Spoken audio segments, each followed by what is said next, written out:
Okay, well, we've got our solutions for x, y, and lambda. Let's put them on the graph. We don't know whether A is bigger than B, but one is bigger than the other, so I chose to make B a little bigger. Here's a graph of an ellipse. The ellipse, x squared over a squared plus y over b squared equals 1, has x-intercepts at a0 and negative a0. The y-intercepts are 0, b, and 0, negative b. The zeros are at square root of 2 over 2a, square root of 2 over 2b, but where either of those coordinates could also be negative. And you can easily see that, and of course I wrote that here, it's plus or minus square root of 2 over 2a, plus or minus square root of 2 over 2b. If they're both positive, then you're here in the first quadrant. And square root of 2 over 2 is about 0.7. So your point will be, the x-coordinate will be about 70% of A, and the y-coordinate will be about 70% of B. So you go about 70% of the way from here to here, 70% of the way from here to here, and you've got a point. Then you have symmetric points all the way around the curve, this one corresponding to the second coordinate being negative, this corresponding to both coordinates being negative, and this corresponding to the first coordinate being negative while the second is still positive. Okay, so these are the only possible points where we can have an extremum, because these are the only points where the gradient of the constraint function, the x squared plus y squared, x squared over y squared plus x squared over a squared plus y squared over b squared equals c. Those are the only points where those conditions are satisfied.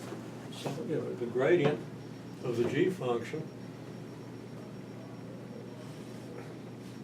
would be like here, and that's the point, and our solution tells us that's the point at which this gradient is parallel to the gradient of our f function that we're trying to find the extrema of.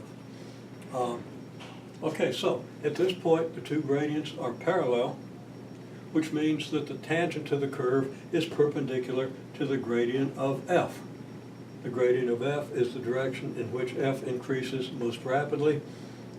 The tangent line is the direction we're moving along the curve. This means that we're moving in a direction perpendicular to maximum increase of f, so that we're moving in a direction where f isn't changing, at least at the instant we pass through this point. Which means then that this point is a candidate for maximum or minimum. Same is true of every point. Okay, so let's see. The values of f at any of these points will be either plus or minus 1/2 AB. Now A and B are both non-zero, so this will either be a positive number or a negative number. Okay, it'll be positive if both of these coordinates have the same sign. Excuse me. Not sure where that's coming from, but I just ate some nuts.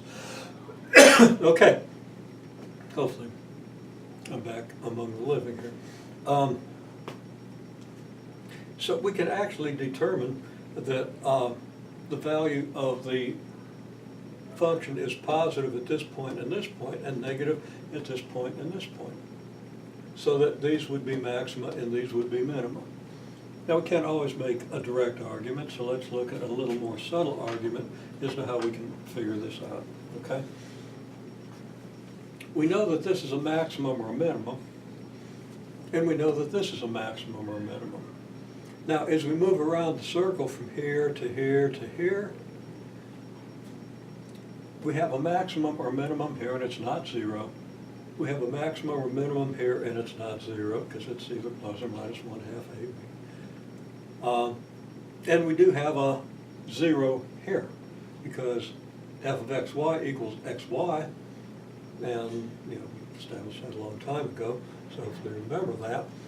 And when x is 0, we're going to get 0, and when y is 0, we're going to get 0. So we can conclude that f of xy is 0 here, but it's not an extremum if we want. And f of xy is 0 here, and f of xy is 0 here and here. Now, I was a little premature when I said it's not an extremum. But how do we know it isn't? Because the gradient is not, the gradient of the g function is this way, the gradient of our f function is not. Okay? So that we're not moving in a direction perpendicular to the gradient of your f function.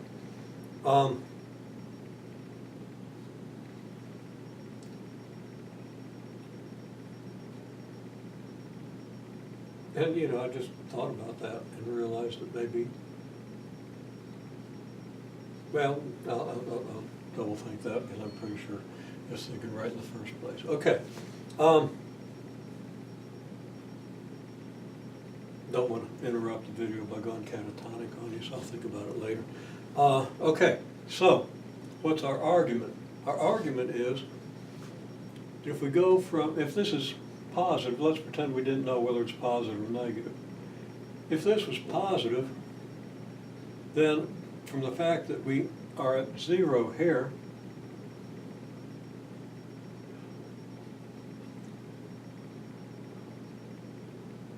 we conclude that we're not positive here. Okay, because if we go from positive to 0 and back to positive, that means maybe not at this point, but somewhere in between here, we've hit a minimum. Well, that's an extremum, and we don't have an extremum. Okay, so that's essentially the argument I've written out here. I said for any extremum, the magnitude of f of xy is 1/2 AB.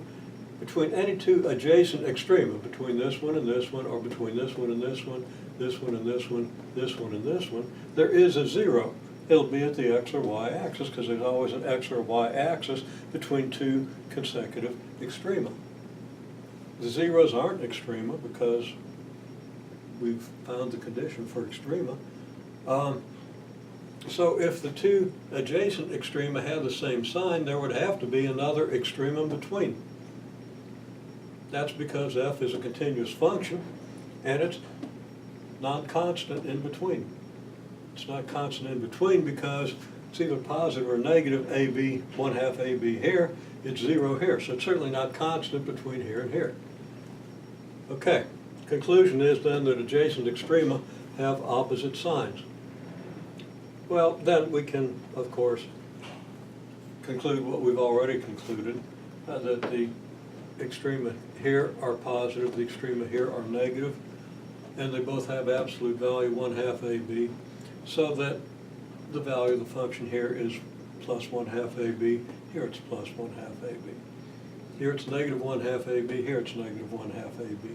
This will be a maximum, both of these will be maxima, both of these will be minima.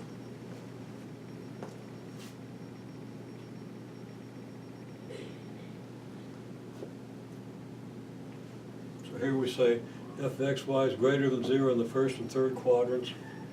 So these 2 points are points of maximum value, and the minima occur in the second and fourth quadrant at the corresponding points.